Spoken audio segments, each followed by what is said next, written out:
Hey, it's Greg Harrelson here with the Level Up podcast, and I'm excited to have a good friend of mine.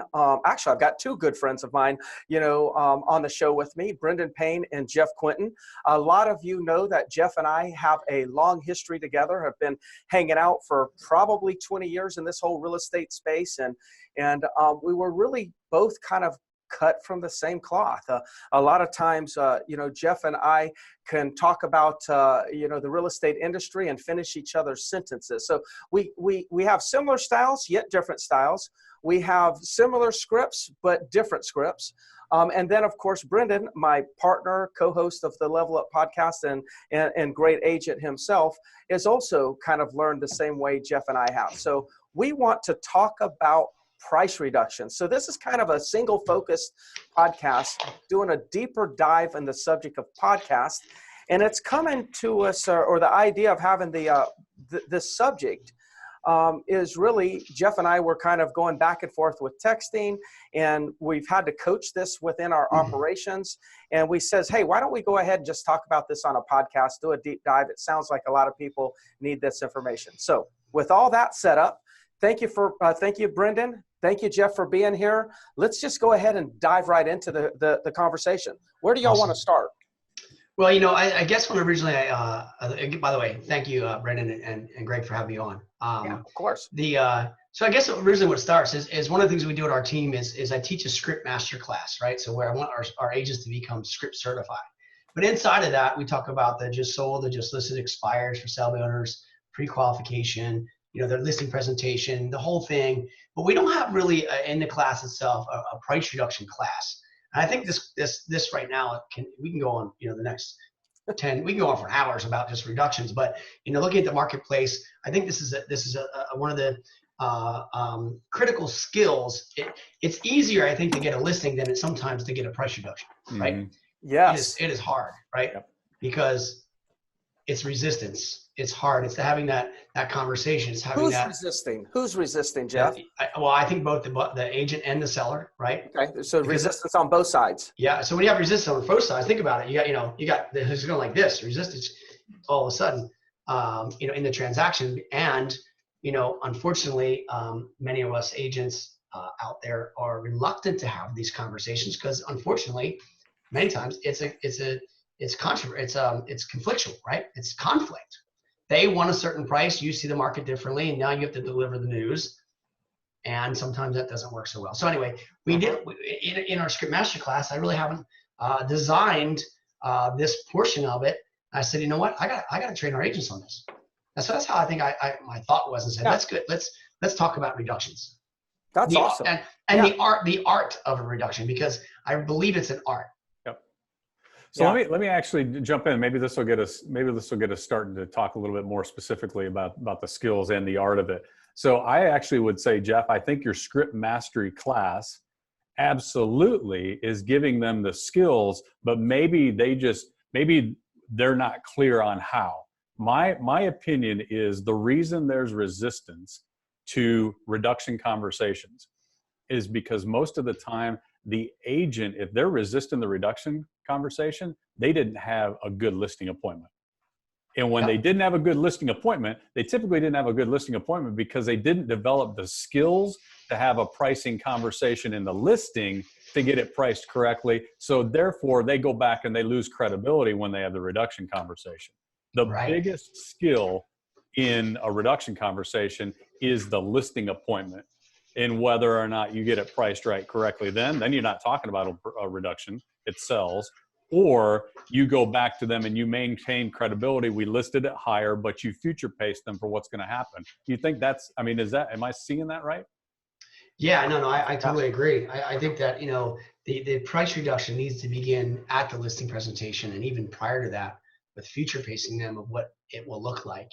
I think many agents just miss that part. And then so that when they go for the reduction and they haven't already set it up, then that's when they really get clobbered for sure. Yeah. One of the things that I think, and I think we're all on the same page, not that I ever doubted it, but going back to what you just said about, Jeff's talking about the setup, you're talking about it's all starting within the listing presentation. I think there's a fatal flaw in the presentation of most real estate agents, and here's where it is. The presentation typically has an agent telling a seller a price. When an agent tells a seller a price, then the agent has to take ownership in that price. Yep. Versus if the agent is guiding them properly to make a good pricing decision, presenting a few options that the agent actually controls, presenting those few options, the seller then chooses one. The seller then owns the price. Yep. So part of the setup in the presentation where people go wrong is the agents take ownership in the price when we should make the sellers take ownership in the price. Now, that doesn't mean that your listing presentations is like this. So, Jeff, what price would you like? Sounds good for me. Yep. Now he owns that price. No, that's not what I mean.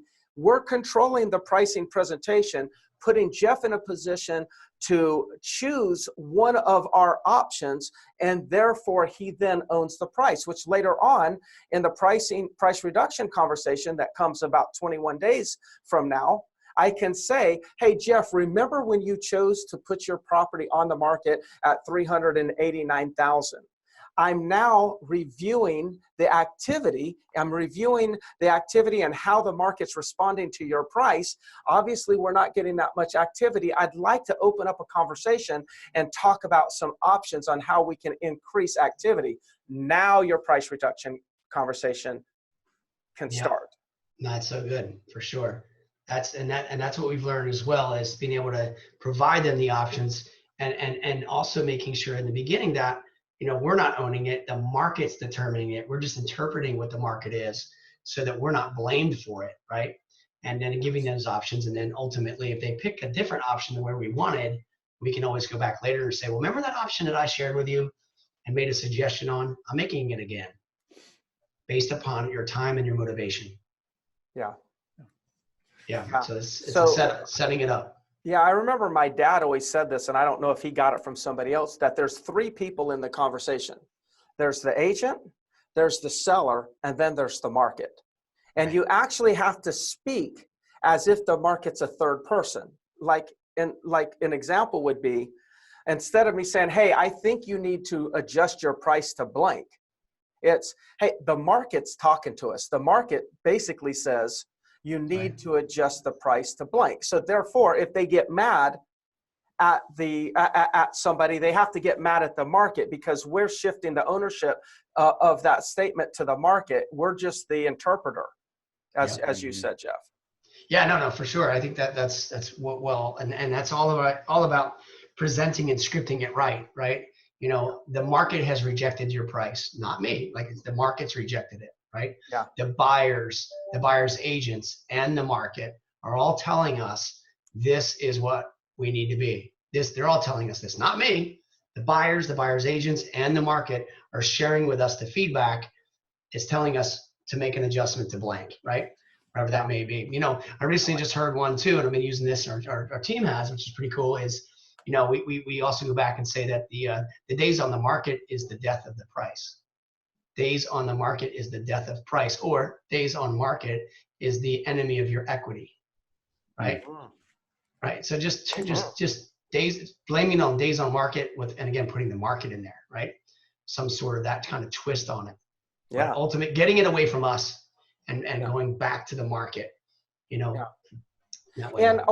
And so why do you, for both of you, why are we doing that? And I know my answer, but I want it to be answered for the audience, because I don't want the audience to think that we're just trying to avoid having a tough conversation. Why are we shifting it to the third party, the market, instead of taking responsibility ourselves? What's the psychology behind this? Why are we doing this way?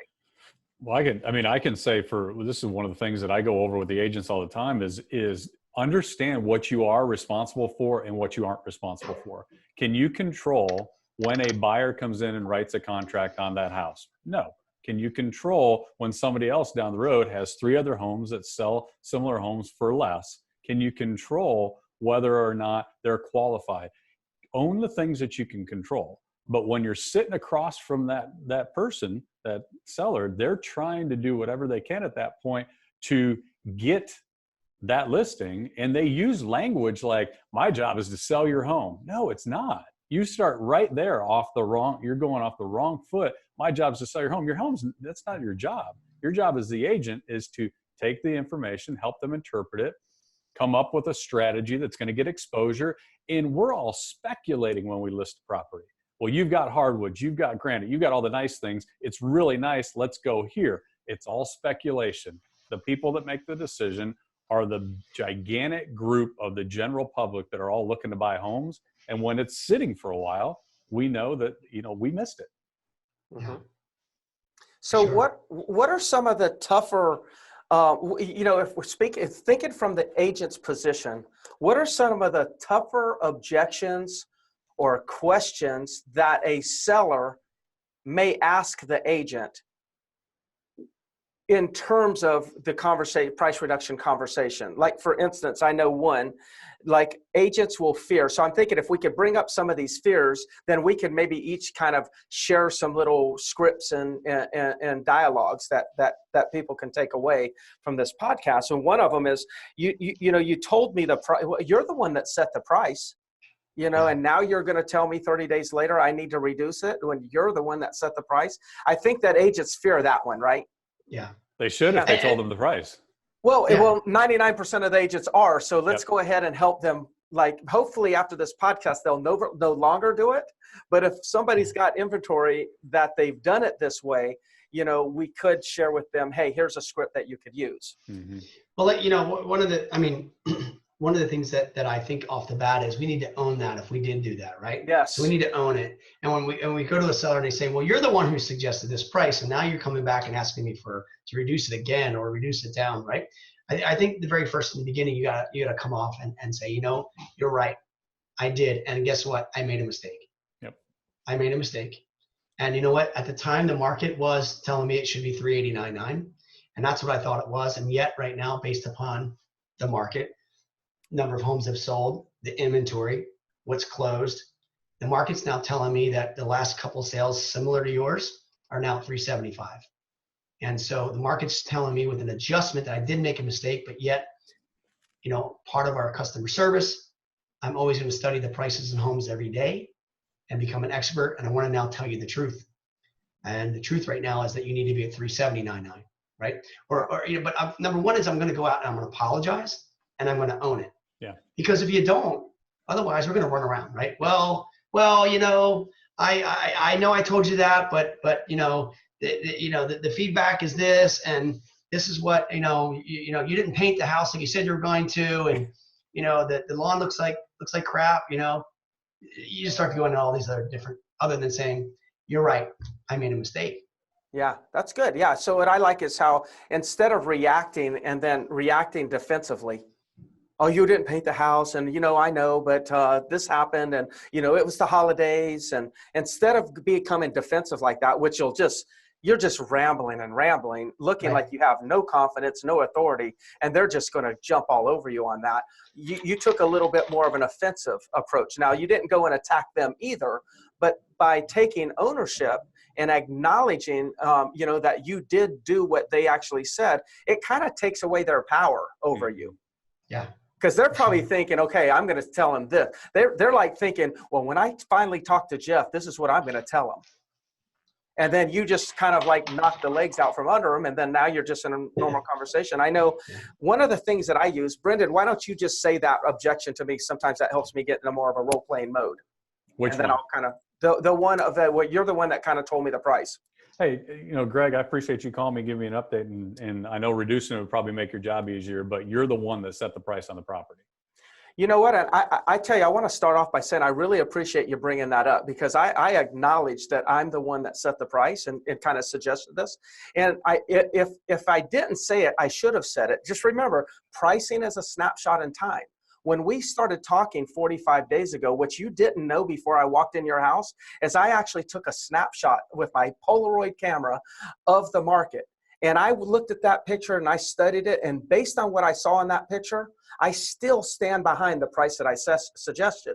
But now that we've actually had the property on the market, we're noticing and being able to evaluate how the market's responding, how buyers, agents that have buyers are responding, how buyers themselves are responding, or in our case, not really responding. Then I decided I was going to take another snapshot. So I took another snapshot, and not only did I look at the market, what is sold, as if I was going to come over here all over again and price the property, from day one. I looked at what is sold, what the competition is, the activity that we're getting from other agents, from buyers, and from the market in general. And I did a side-by-side comparison of the two photos and realized the photos are different. See, 45 days ago, snapshot of time, I think we made the right decision. What I didn't know, and we would never know, is how much it would change. Now that I'm taking a snapshot in time, it looks like we need to go ahead and make some adjustments so we can stay current with the market. So I'm using snapshot of time. I like that. As my conversation of whatever I said, that was because that was just a snapshot at that moment. I just took a new picture and it looks different. And if we don't make the proper adjustment now, in 30 days, I might take a new picture and it might even look worse. Yeah, that's awesome. So that's kind of what I'm going to say. A snapshot of the market in time. A snapshot. Pricing, Jeff, is nothing more than a snapshot in time. That's cool. That's great. And that's so visual, right? You can picture that. Yep. Yeah, that's great. That's awesome. And one of the things that I want to share, going back just a little bit, as far as, in the beginning, one of the things that we're working on right now, or not working on, but we're actually doing, which is working, is in our listing agreements, right? Up front in the listing agreement, we have, and I have a copy here. I just want to show you guys, and you're probably all aware of it, but we already put in the agreement. So the listing agreement is this here, and in the very last page of it, we're going to actually put on the listing agreement itself. And let me just read it to you. Dear seller, we know what it takes in the market. Dear seller, we know what we do on the marketing side works. So the only thing we are testing when we put your home on the market is price. We will know the first 2 to 3 weeks based on the feedback and activity, how we are priced versus the market. Here are the 4 metrics we look at to know if we're priced right. Number 1, 3 to 5 showings per week. Number 2, buyers coming back for second looks. Number 3, positive feedback from agents and buyers. Number 4, offers or talks of offers. We look forward to sharing the feedback and suggestions on what the market's telling us. And then I show them the graph between the intelligent pricing and timing. And that's where that belt, the belt curve, that simply on one side has activity and the bottom has the weeks on market. And ultimately it shows that, that the very first 3 weeks, or 3 weeks, 21 days is the peak. So we're giving this to them up front in the agreement. They're signing off on it and presenting it. This conversation on a reduction is already laid out, right? So we're going to have the conversation about, in 3 weeks, 21 days, Mr. Seller, here to review. Here's what we know. Either we've had lots of showings on the property. Based upon that, the market's telling us we're 10% overvalued, or we've been on the market 3 weeks. We've had no showings, no offers, 10% overvalued. Where we've had, say, a little bit of showings, 5 or less, we're going to say 5% overvalued. And we're always going to go back based upon what we'd already presented to them with the activity and the time on market, right? And use those two 5 and 10% rule. And it typically will work because we're already future paced in the agreement. Yeah, and so when you're getting them to sign that, Jeff, you're not getting them to sign an agreement to reduce. What you're doing is that's your way of getting them to acknowledge that information, right? And then you're pretty much embedding that in their subconscious mind. In case you need to go for a reduction, you can pull it up later. Correct. Yeah. Yeah, that's brilliant. I love it. I've never seen anyone do that method. You get people trying to do get reductions pre-signed or post-dated, but that's a good one. What are some other things that you think agents really fear when it comes to the conversation of price reductions? I think a lot of them lack a framework for the actual conversation. If you think about the most important conversations that you're going to have on just the listing side, it's the listing presentation. Anybody can set an appointment. I mean, honestly, you can get to the point where anybody can set an appointment. You got to have a solid listing presentation. You've got to have a really strong pricing conversation, whether it's in the listing presentation or a reduction, and you got to be able to negotiate offers. So the second most, or maybe arguably, pricing could be the first most important conversation. They don't have a framework for picking up the phone and calling them. So it goes like, hey, it's Brendan. Did you get it? Did you get an offer yet? No, I don't have an offer, but do you have some time we can kind of talk about some things? Like, we haven't had any offers, and there's another one that sold at this price, and I'm thinking that if we adjust the price, we're going to probably get some more showings and stuff. Like, that's their script. Right. And the framework for that conversation has got to start. I mean, it's easy for us because this is what we've done time and time again, but you've got to, when you make the call, first of all, you got to get them back in the mode of selling. You pick up the phone and call them out of the blue, interrupt them in the middle of something, and start talking to them about adjusting the price without either getting back in rapport or figuring out, hey, these guys, you're still wanting to be able to get the home sold. Start there. Just like you're going back for another listing presentation, you have to get them back in the mindset of selling, get back in rapport, talk about what you've done up to this point. So we want to let them know all the things from a marketing perspective that we've done up to this point. Then that gives us some credibility. We've done what we've said we're going to do. Now, what's happened up to this point? Got showings, lack of, offers, no offers, new competition. And then based off that, and there's always new information. If you reduced the price yesterday and it didn't have an offer tomorrow at the end of the day on Thursday, there's new information. There doesn't have to be a new listing, doesn't have to be a new pending. There's new information. It was out there for 2 days, Mr. Seller, and we still didn't get an offer. Now, is 2 days enough time to say that it's not right? Probably not, but there's always new information. And then once they've been presented all of that, now you have to have the right price. And based on all the things that the market are telling you, what do you think the next move is we need to make? If it's presented like that with a framework, most of the time they're clear. There isn't anything to really object about anymore, unless they just say the proverbial, well, you know what, I get it. And I understand that's probably where it's going to be, but just bring an offer and I'm okay there. And then there's a whole nother framework for that conversation. That makes sense. And so also what I think I hear you say, Brendan, is you got to earn the right to go for a price reduction. Mm-hmm. And some of the agents' fear of it is they haven't earned the right. So they haven't talked to the seller in a month or two, right? They lost complete rapport. They haven't followed up in a way that they should. They haven't built the rapport or earned the right enough to go back. See, the easiest price reductions ever to get is when you have that honeymoon period, over the first week or two, and you're able to call the seller and say, hey, just want to let you know everything's up and running. We're in the MLS, the signs on the property, the lock boxes on the property.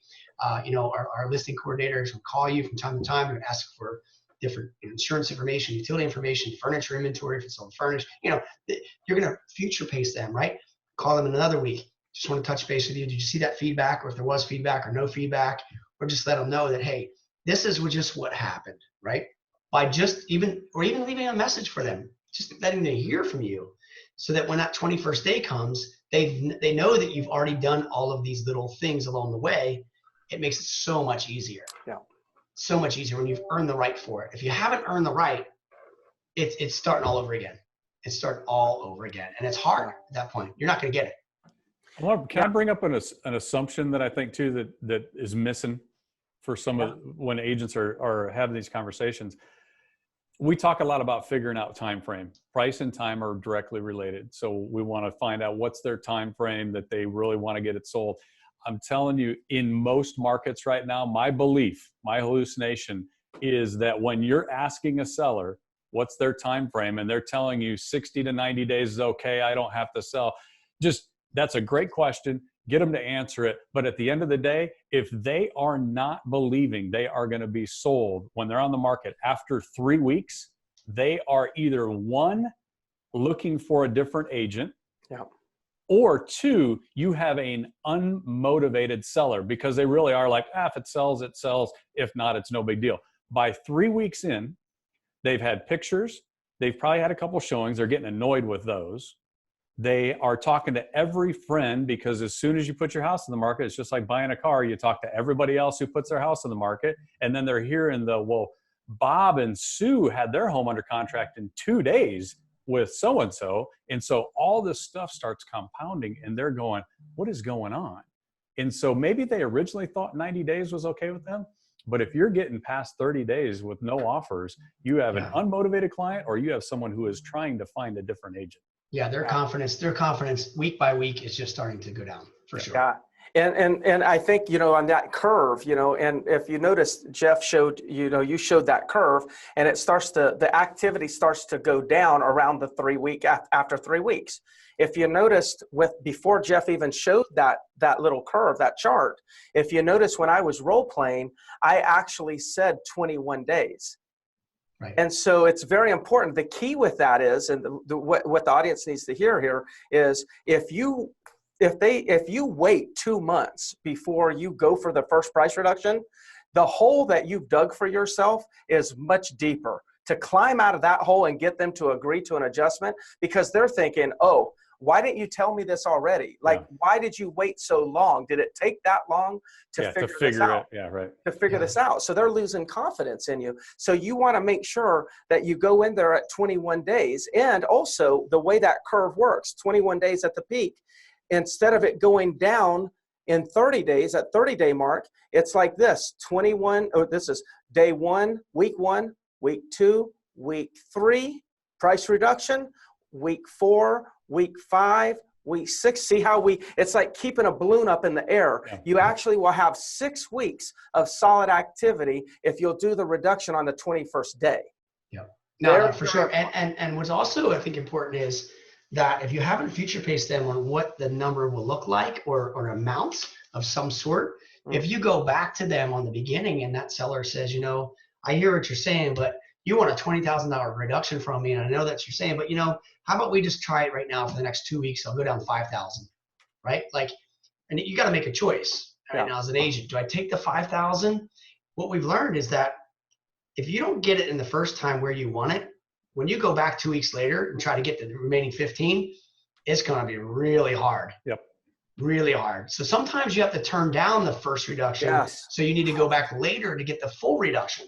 You can't tell them the wrong price twice. You just can't do it. If you go back and you take that 5,000 and now you have to go back again, you lost credibility. And I will tell people, listen, if I was telling you 20,000 is the number, but I'll take the reduction because 5,000 might work, that's malpractice. You should fire me on the spot, because I should be protecting your equity. Telling you 20 when 5 would do it, that's the wrong thing. Yeah, that's really great insight there.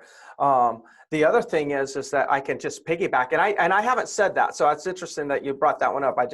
I like that, but my mind just went to, in addition, Jeff, if I take the 5,000, the small little increment, then what's going to happen is then the buyers and agents go on Zillow. Let's just say the buyers go on Zillow and they hit that price history button. And they start to see, oh, it was listed now 3 weeks ago, they're at 5,000. And then now they're reduced by 5,000. And then 2 weeks later, they reduce for 2,000. So agents are actually agreeing to these little small incremental reductions. But what it's doing, it's creating this pricing history where the buyers are looking at this and saying, hey, why don't we just hold off another 2 weeks? I can see the pattern. They're getting ready to reduce it again. Then we'll consider making an offer. So it's important that you tell the sellers that with the transparency on the internet today, I would rather you not adjust it by 5,000, because if you do, it's not going to sell. Plus, you're going to actually create a very negative perception when it comes to your history on Zillow. I would rather us stay where we are and then revisit this in 2 weeks and actually make the proper adjustment. Hopefully, it's still only 10,000. I don't know if it'll be 10,000 or if it'll require more in a couple weeks. But why don't we just revisit this in a couple weeks? Then 2 weeks later, again, they're having to own that decision now. Yeah. And then in 2 weeks, you go back in for that stronger reduction, and you've got more ammunition against them. That's awesome. Yeah, no, for sure. Yeah, but that price in history. Well, hey guys, I didn't want this podcast to go on too long, because it's just a small little mini discussion, on the topic of price reduction. So as we're winding up, any last minute or last moment thoughts before we quit for the day? Maybe if we get any comments or some feedback, then maybe we'll get together and do one where we just role play reductions. Yeah, that'd be awesome. Let's do that. Yeah, because there's so many little nuggets and techniques and the conversation around that. There's so many ways to handle it. Yeah, we're just scratching the surface. Yeah, it would be good if, if people would actually comment and tell us, listen to this, recording, and then tell us, what are the objections that you hear when attempting to getting price reductions, or what issues and objections do you hear when you're just pricing property in general? And what are the objections that you're afraid to get, but you actually never got because you never have tried it yet? But whatever's in your head that you're actually afraid of, why don't you just comment on that also? And then we could take those comments and then do a whole session just on role playing. That'd be awesome. I'm down. That sounds good. Cool. Hey, Jeff, how can people reach you if they want to get in touch with you and, either send you a referral, join your team? What's the best way for them to reach you? Sure. It's easy. I mean, they can hit me up on all different social media. It's all at Jeff Quintin. They can hit me up on Messenger, Facebook Messenger, Jeff Quintin. They can always email me as well, jeff@thequintingroup.com. Good. And Brendan? Facebook, social media is all good. You can find me in there and message me through there.